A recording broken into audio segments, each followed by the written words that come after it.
Assalamualaikum warahmatullahi wabarakatuh. Ashama akkam jirtan daawwattoota keenya kabajamoo bakka jirtan marattuu nageenya rabbii isin haa ga'u. Kun qophii awwisha walmaltan TV irraa kan isiniif darbu. Egaa qophii awwisha warraa keessatti keessummaa qabadhee isiniif dhufee jira. Keessummaan kiyya kunillee nama ogummaa aartiitiin beekamu wan aartii keessaa nashidaa baasuu fi akkasuma hojiilee diraamaa hedduu nama dalagaa ture.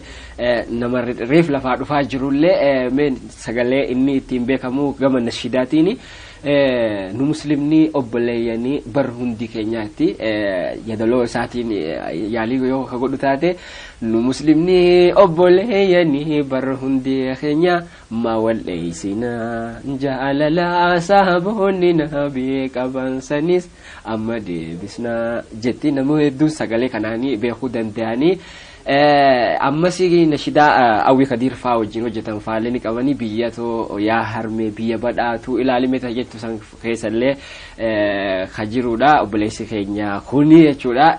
Egaa yeroon illee yeroo ramadaanaati. Ramadaana keessa jirra garbiin ramadaana waggatti naannahee nu bira gahu kanaan nu gaheeti ammallee gaa kurnan jidduu keessa jirra jechuudha.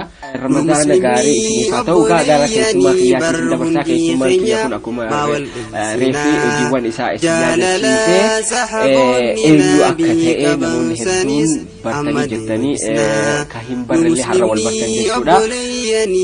Munashid Idu Ali Musa kabajamtoota hordoftoota keenya gaa kan daawwachaa jirtan sagantaa hawwisha qophaa'ee Hamilton TV irraa kan isinii dabru keessummaa addaa qabadheetiin anilleen arraantan isinii dhufee jira. Qofaa miti kan keessummaa qabuunis keessummaa addaa qabadheetiin dhufee jira. Keessummaan keenya keessummaan addaa kunis gaa eenyu jettanii gaafachuun keessan hafan qabu keessummaa ajaa'ibaa keessummaa furdaa ulfaata yoo miizaana irra kan miizaana cabsullee jechuun ni danda'ama. Kanaafuu keessummaan san namoonni hedduun gaasa keessummaa kun eenyu jettanii gaa qalbiidhaan eeguu jirtanii keessummaan sanis nama biraatii miti anuma sagantaa tana gaggeessaa kan isin wajjin turu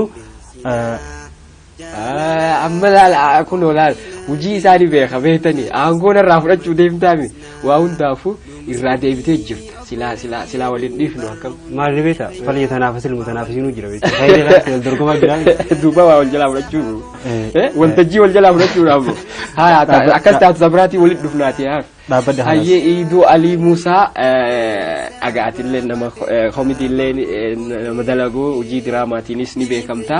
Warri har'a si baruu fedhanillee akka haariyaatti akka si barani maqaa kan kee Idu irraa kaasteeti haga abbaa kee akaakayyuu kee itti fuftee daawwattoota keenyaa wal barii dura siin jedhu.